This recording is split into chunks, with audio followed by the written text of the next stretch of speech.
Welcome to Talking Business and Life with Claudio Relsano and Steve Mancini. Claudio and Steve will share their business and life experience to help you grow your business and improve your life. Here's Claudio and Steve. Good evening and welcome to Talking Business and Life. I am your host, Steve Stefano Mancini, and I am joined by no one today. Unfortunately, my co-host Claudio had a very important engagement, so I'm all by my lonesome today. But that's okay because I'm making up for it. Instead of us having just one guest, we're going to have two guests.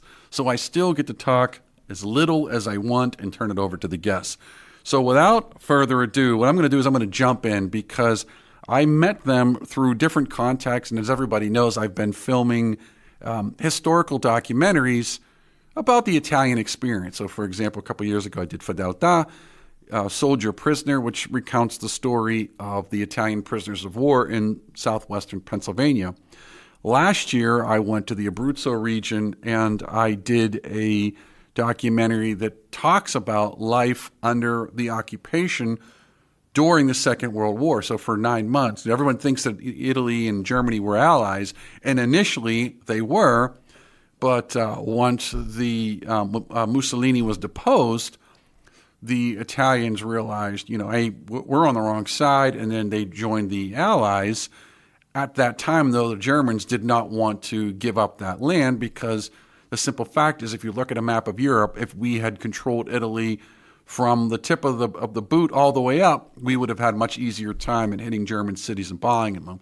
And the Germans knew this, so then they went down and invaded Italy, essentially. It went from we're allies to a occupying force. And so there was a lot of a combat.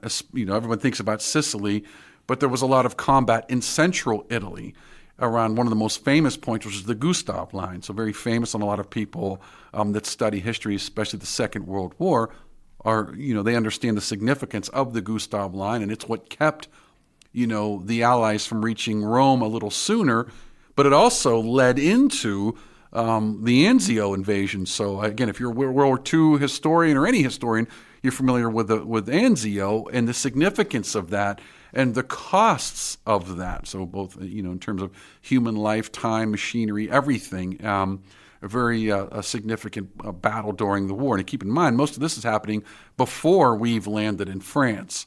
So during this 9 months, while all of this is going on, the Germans are occupying central region, and they're fighting different elements along the Gustav Line.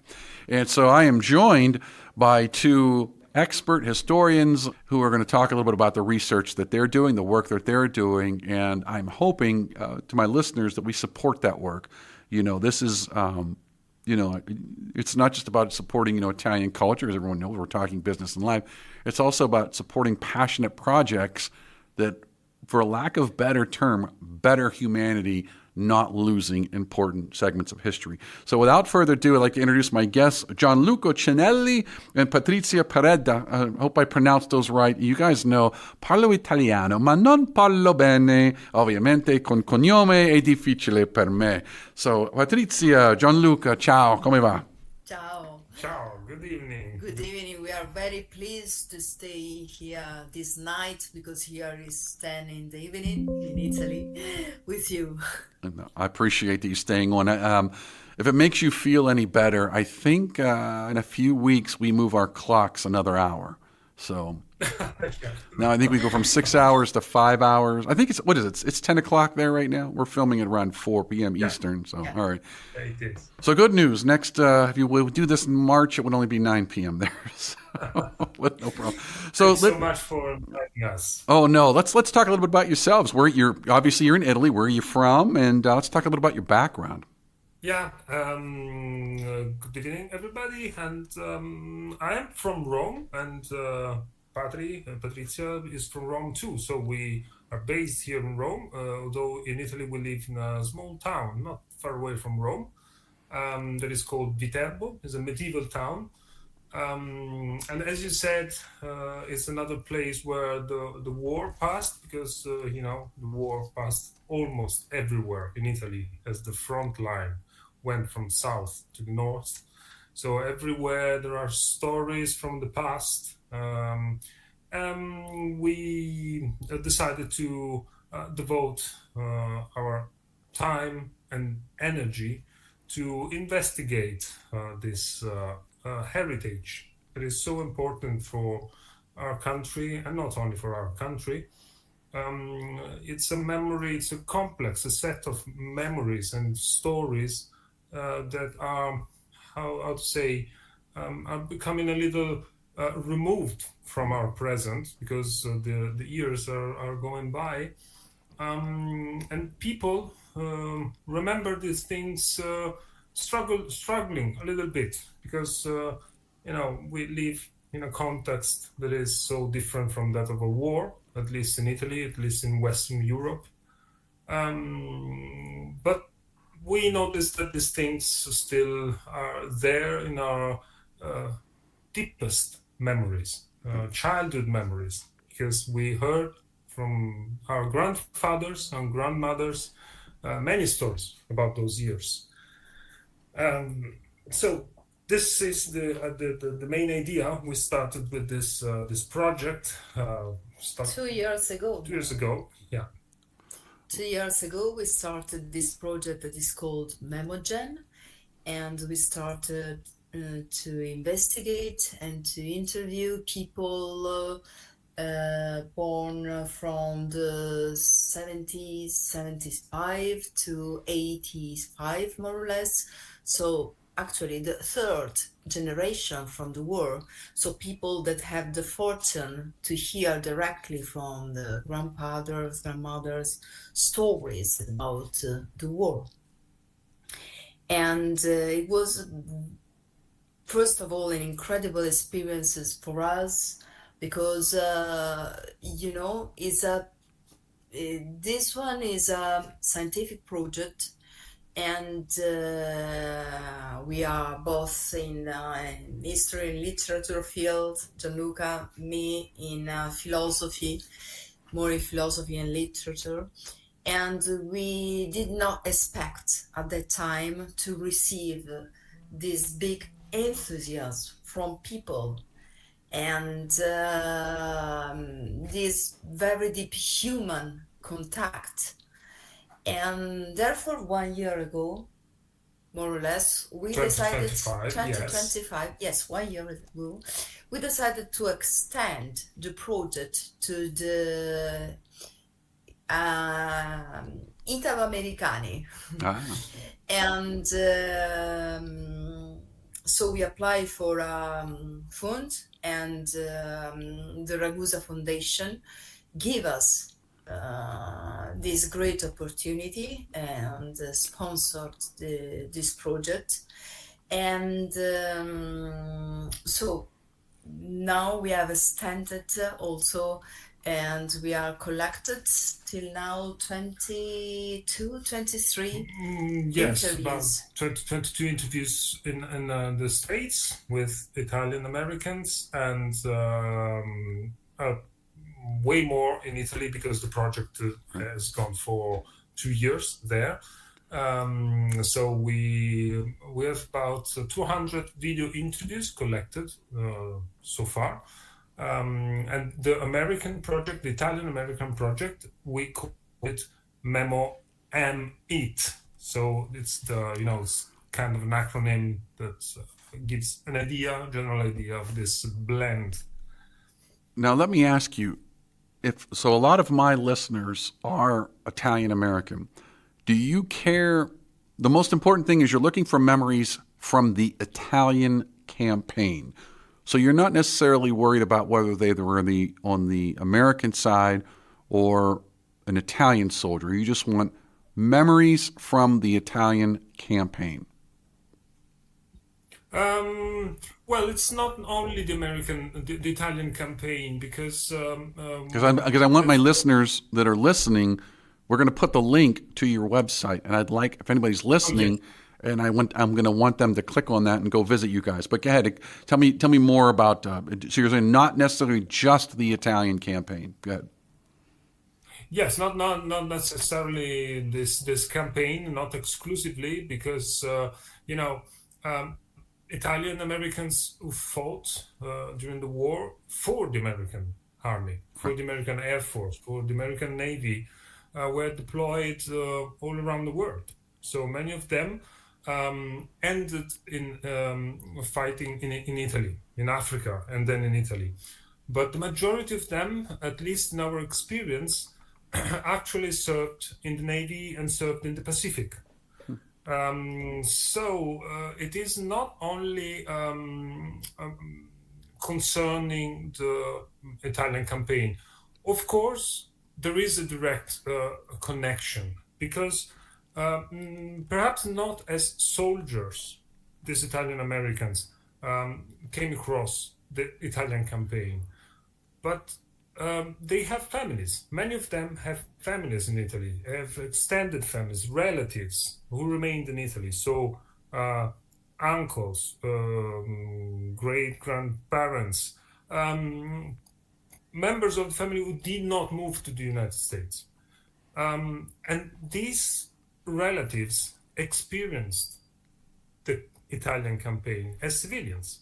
So they had to endure the passage of the front, the German occupation, the fascist violence, and of course the arrival of the Anglo-American armies. So we have a complex set of stories, not only stories about combat, of military deployment. Many of the memories that we collect actually comes from civilians, people who did not fight, but endured the war, saw the war, and lived the daily life during the war. And that was exactly what I did when I went over there for Innocenti. That's exactly what I did. Was I interviewed? Obviously, the military were gone. In fact, I wanted to interview if there were any surviving partisans, but obviously they were all gone. So I was able to interview some children of, and I think you said something key is the further away we get, there are only so many survivors, whether they're civilians or military. Those numbers are dwindling. And I want to ask you kind of a really important question because I don't think people get it. I don't think they understand. But in your words, why is it important to put this much effort into memorializing and remembering these experiences? I mean, people will tell you it's 80 years ago. I don't care. But why is that wrong? I mean, I think they should care, but you tell me in your words, why is it important? Well, we studied from this past events, the Second World War, from the side of the scholars, And when you approach the past as a scholar, you give for granted that the past is there, that the past is important, that we need to know, we need to study, and so on and so on. And then one day we started asking ourselves, wondering, but real people who are not in the academia, who do not practice the work of history, they're not historians or researchers. Do they really have an interest in that past? And if yes, what kind of interest? Because Second World War is still today a major part of public discourse, political discourse. Our politicians always take this war out for many occasions. Many occasions, and many times we hear the strangest things because sometimes the use of the past is manipulated, distorted. And as that reality is more and more detached from our daily experience, so to say, we used to say communist or fascist, and perhaps these are realities we are not acquainted with, and they are not realities of our present day. We do not live in under a fascist dictatorship, so it is difficult to make these things come together without overlapping, without blurring. So we went directly to people to ask, what do you remember of those years? And how did you come across these stories? Of course, we chose a generational group that could listen to the stories of their grandparents, granduncles, grandaunts. So we are part of that generation. Patrizia and I are of that age. So we heard about the stories from our grandparents when we were kids, when we were children. And it was, storytelling. And it remains, it builds something. It's an exchange of experiences, handing down lived experience, wisdom, passion, emotion. Um, it really creates something. So after 80 years, we have found out that it is so important to remember these things because of not of the notions, historical knowledge, because many people do not remember what military unit their grandparents fought in. They really don't know. Perhaps they never knew. But they know that their grandparents had to endure suffering, hunger, fear. They had hopes. They struggled and fought for something bigger than their lives. And it still provides an example, something that is inspiring. Ethical examples. They give us a sort of ethical example to they are very precious today to understand what is happening in the world. Here in Europe, we have the war in Ukraine, and there is a lot of uncertainty in this time for what is happening. So remembering these stories is a sort of how can I say light that permits us to better understand what is going on. And this is also what we receive from the interviewees, and they really appreciate this project. First of all, because it's the first time that they have the opportunity to speak and to reflect in a during an interview, and they have the time to think, to remember, etc. So it's the opposite that in general they do by sending SMS and chatting. They are very fast, very short, a lot of time meaningless, etc. And yes, second, I can say that the ethical aspect is maybe very important. I'm going to take a quick break, but I want to come back because Gianluca, you said something that they pull this out and they use it. I'm going to take a break, but I'm going to come right back because I'm going to talk about that. Ciao, Chrissy. Your Italian got so much better. Brava. Grazie. It's because I learned the best way possible. How so? Well, I learned that with apps, grammar books, and even YouTube videos, I could only get so far. I had to immerse myself. I noticed I did best when I was in Italy visiting family. That's where my level really soared. And wow, did it work? Thanks. I became much more confident, fast. That's why I created Footsteps Through Time. It's an Italian language experience. You don't just take Italian classes, you immerse yourself in a real Italian village. With lots of fun activities and excursions, it's life-changing. I see. So, no more boring grammar, impersonal apps, just real conversations, real culture, and delicious food, of course. Exactly. I'm so excited about this. Learn Italian by actually becoming part of the local community for a week and living it. So if you've been dreaming of Italy and the language, check out Footsteps Through Time in Italy.com. Book now and join the experience. Andiamo! Thanks to Greater Pittsburgh Travel. For any of your travel needs, let Tom and the team at Greater Pittsburgh Travel know, and they'll take care of you. For more information, call 412-331-2244 or visit their website at www.greaterpittsburghtravel.com. And we want to thank the Calabria Club of Pittsburgh. If you're interested in learning more, you can find their contact information on Facebook at Calabria Club of Pittsburgh. Again, thanks Domenica and the team at the Calabria Club of Pittsburgh for your support. Hello everyone, my name is Claudio Relsano, and I am the author of the book, Lead from the Heart Up, Not the Neck Up, How to Create a Positive Winning Culture on the Field and in the Office. my years as a head baseball coach and a general manager of a pro baseball scouting company, I know that my leadership experiences that I've included in this book will help you become a better leader. You can get the book at ClaudioRelsano.com. Speaking of ClaudioRelsano.com, you can listen to my show, The Claudio Relsano Show, where I've interviewed such legends as Mario Andretti, Dick Vermeil, Rocky Blyer, and many, many others. And I also have an entrepreneurial program there talking about my entrepreneurial experiences. So hopefully that will help you, and hopefully you will enjoy that. And also, Sports Corner, hosted by Ralph Williams, co-host with myself, Jim Frazier, and Luther Dupree Jr.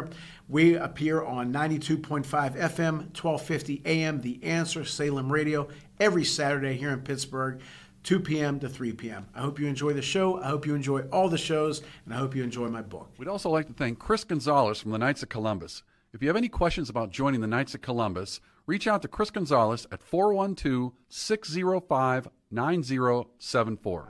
Okay, welcome back. I'm joined by Gianluca Cinelli and Patrizia Piredda. Did I say that right? I like it. I'm working on that. Yes. I got Yes, Ho bisogno di parlare correttamente. Ma I want to talk about something because, you know, I'll give you a good example. You have groups that say, oh, the president's a fascist. They're a fascist. And I remember you and I, we talked about this before. We're using terms that invoke the fear of World War II. So to sit there and say, and I don't care about politics, but I'll just give you a good example. They say, oh, Trump's a fascist. If you say that, then you have no idea what a fascist is. Because if you had gone out and protested, say, Mussolini, you would have been shot, killed, or arrested for protesting, peaceful or not.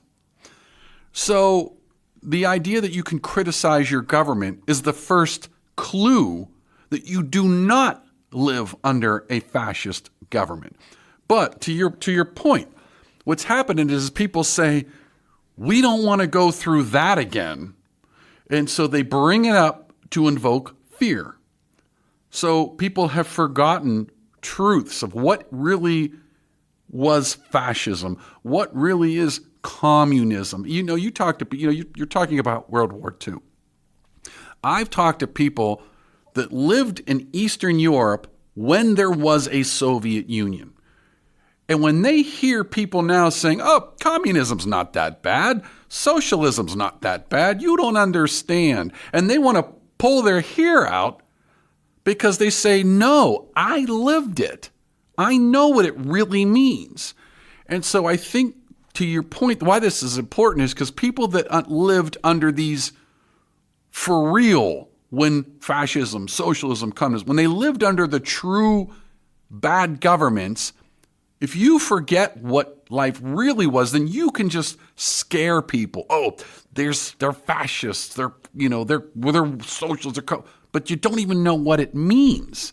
And so I think hearing from people who lived under it, but in this case, you're hearing the first and second generation afterwards. Now, having said that, in the interviews that you've conducted, were there any things said that really surprised you? Many things. Many things. Because we collect stories, life stories. We didn't say this at the beginning. The interviews that we conduct, that we record, are not based on questionnaires. There are no fixed questions and answers. There is no scheme. There are conversation, open conversation, informal conversation, and they are based on dialogue. Exactly. So what that means that we approach people, we invite people to share freely what they want to share, what they feel like sharing, and if they're happy with that, we do it. And that means that we just, steer the conversation because we have interests in things that we want to cover, so to say. But on the other hand, we have these people who have their stories to tell. They know what they are talking about. They knew the people they are talking about. So they are involved in that. That means that they bring up things of their lives, including opinion, ideas, family mythologies, legend, stories, anything. And we start from these memories of the war to reach the present day, because people we talk to live today. They are real people, and they did not live the Second World War, but they live today what is going on. So they have also a clear idea, personal idea of how things are going. So these interviews in the end are surprising because there is so much life in there. There is not an academic discussion about history and the past. Even when we speak with historians, so people who do that as a profession. There is personal involvement. Of course, stories can be happy, sad. There is loss. There can be violence. There can be suppression of bad memories, and sometimes there are also, very uncomfortable stories, because we have had examples of people who had, so in the same family, partisans and fascists. So the two sides of the family were on the two sides of the fighting. And this reverberated across the generations. They also had fights or discussion. But, it's in the end, everybody grew in that. And so we collect this big picture that tells us how the memory of a very important event that has shaped the image and the order we know today, we have known for decades, for 80 years. That memory has transformed. We see how this memory is changing, is dynamic, is a living memory. So people really, really are in there. This is the most surprising thing. Patrizia said correctly, the enthusiasm of people. People happy to share these memories and knowing to be part, of public discourse with their private stories. This is a very, very interesting point of contact between the small and the large. And it's funny, because when I was doing the interviews, that's the biggest thing that I believe. Everybody has a story, and I think we all want to be heard, especially the people that, to your point, it's not all sad stories, but there's definitely, for a lack of better term, trauma there. And I give you a good example. And a lot of Americans probably don't know that after the war and towards the end of the war, the treatment of civilians, depending on the country, was very bad. The German people were, for years, there were mass rapes, murders, and it happened in Italy too by some of the Allied troops. Now, to your point, these people survived this trauma, this brutality. Their cities are destroyed. They're poor. Maybe they're on the winning side. Maybe they're on the losing side. But life goes on. And now they're going to raise children in these ashes, basically, in these bombed out cities, and they've got to kind of recover from that. Now those children grow up, so you figure kids that were born in the late 40s, early 50s would have easily seen destroyed cities in Europe, depending on the country. They would have seen rubble. There was rubble into the 70s in some places. It just took so long to rebuild. So now to your point. So now if I'm born in the late 40s, early 50s, I'm the first generation after the war. I don't see the war, but I see the consequences, and I'm being raised by people that endured this. And that enduring, depending on your experience, could have been very traumatic. Again, think about the Italians, the Germans, even the French, what they did to some of their women when they called them collaborators. They didn't kill them necessarily, but they didn't treat them well. The German women endured it from both the U.S., Russian, the French. The German prisoners didn't go home for years after the war. The Italian civilians that were raped and murdered by both the Germans and the Allies. So you have all these bad things happening. Now the war's over. You don't just turn a switch. You have kids and you try, but you live with this trauma and you wonder, and this is to your point now, you live with this trauma and you raise a family with the trauma in your head. And you wonder how far down the line does that go? And I'm wondering, in your stories, did you have people that talked, and said, I am still affected by what happened 70 years ago because it was so bad to my family that it still impacts me? Because there is, and I believe this, there is a ripple effect. Just because the war is over doesn't mean the bad is over. The bad went on for years afterwards. So I'm curious, during your interviews, did you get a sense, whether it was good or bad, that there was still an influence from the war and the people you interviewed? Yes, sometimes it happens. Sometimes that is the case. There are people who still have to cope with, to deal with the effects, long-term effects of these traumatic experiences. It is difficult to generalize because on the whole corpus, there are people who can cry remembering these things.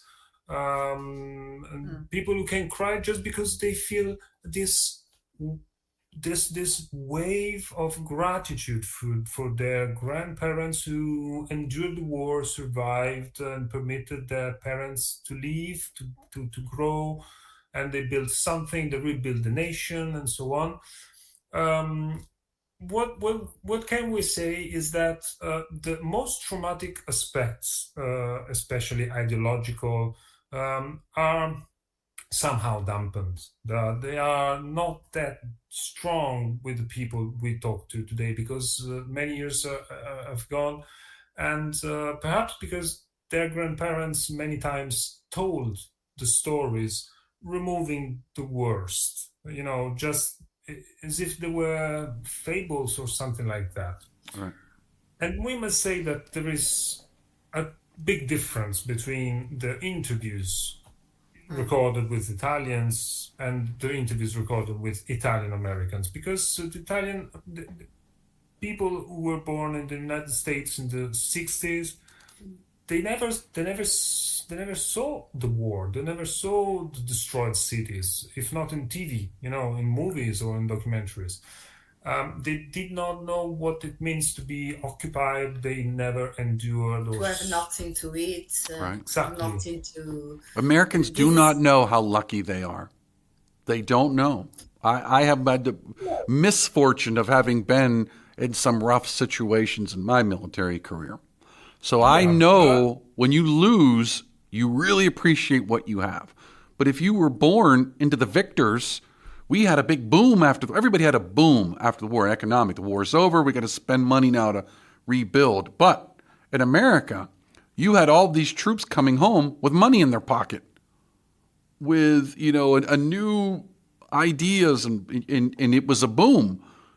In Europe, we had to in Japan, we had to implement the Marshall Plan, and in Japan, we had to rebuild just to get houses back so people had someplace to live. So you're right. They're obviously going to be very different, but I do believe that is also part of the problem for Europe's problems now, because I think there is still fear of reliving that. I think enough people know we don't want to do that again. And the problem is now the pendulum has gone the other way, because you look at all the problems these countries are having, essentially being invaded for lack of. I'm trying to be very not political, but there is a lot of problems in Europe, and it's because they don't want to. Well, if we kick them out, people are going to think we're fascists, and we don't want to be like the Nazis, and they're so afraid of that. That again, that's why I go back to your point, Gianluca. People pull out World War II when it's convenient for them. They don't really have a full context. It doesn't mean you cannot have a culture, a civilization, a country, Because if you're proud of your country, does that make you a national socialist? Of course not. But people will accuse you of that because it'll invoke memories of the war. And you say, well, again, I don't want to do that again. So I'm just going to be very easy so we don't have that problem. Your Yeah, thoughts? it is not only a matter of fear of falling again in that pit. In Europe, so much has been done for decades to get over the national division, the national separation among the countries, the peoples. In Europe, we are not one single. We're not, okay, we are Europeans, okay.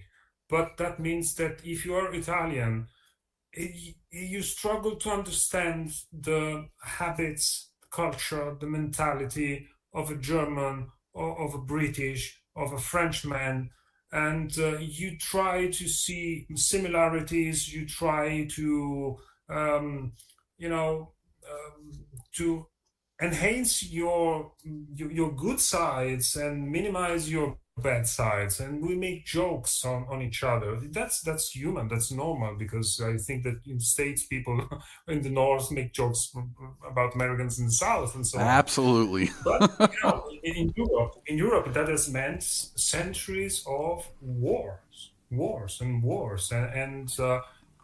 borders here means a lot. And when we experienced for the first time in the early 2000s the opening of the borders, the freedom of moving from one country to another, that was incredible. It was, a sense of freedom, of liberty. You really sensed that it was a new era.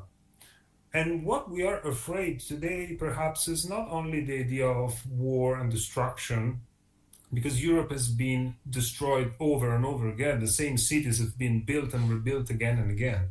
No, the point is, I think that we are very, very scared of wasting that great patrimony that we have built one generation after another, starting from what we learned from our grandfathers, grandmothers, who lived the years when being a German in Europe was really a problem, because on one hand, you felt the guilt of being a German. On the other hand, you had the right to say, as a human being, as a citizen, as an individual, I did not murder anyone. But at the same time, you have to carry the burden of, your national guilt. It's a very difficult situation, and nobody in Europe was actually totally, completely innocent. That's right. Because, in Italy we had fascism and we exported fascism. Germany in Germany there was National Socialism. In Spain there was this fascism. And Vichy in Britain anyway was an empire, and they deployed so many troops from the other side of the world. Everybody was in a way, you had dirty hands. So it's a very difficult memory, very difficult legacy. And we try to understand what remains of that. Of course, some people are aware of that. Some people can delve in depth. Some people just say, okay, it's far away. My grandparents endured that. I'm very grateful. And it's not that important anymore. Okay, but normally it is, because we understand that there are roots. In that moment, there are deep, profound roots of what we are today. Now, before I go, I want to give you guys a chance. Where can folks go to learn more? And I'll put this link in the description, but let us know the website and where we can go find out more information. Yes, I sent here a copy here for you, a link. Come si chiama il sito? Come si chiama il sito? The name of the site is Memogen English. Memogen English, okay. www.memogenenglish.wordpress.com. Okay. Perfect. This is the English version. This is There is the English. Italian and the English version. Exactly. Okay. And in that, there is a menu, and people can find the Memo Amit project that is devoted to Italian Americans. We have a contact form. If anyone is interested in reaching out, we are very happy to hear from anybody who wanted to know more or share the story. We would be I'd like to encourage people to participate, because I know when I did the films, after I did the films, people said, "Oh, you should have interviewed my grandmother. You should." I said, "I don't know that." so this is perfect. So now we have a place we can send people to participate and share their stories. That's important. And kind of my final thought. Everything today is the result of decisions made yesterday. Simple fact. Tomorrow will be decided by the knowledge and the wisdom that we've gained from what we learned from yesterday. We make those decisions today, and that ultimately results in what tomorrow will be. So if people wonder why history is important, it's important because it's who you are, where you are right now because of someone else's decisions. The world is in the place it is right now because of decisions from a long time ago. Now, final thought. World War II was the result of World War I and how the war and the treaty ended.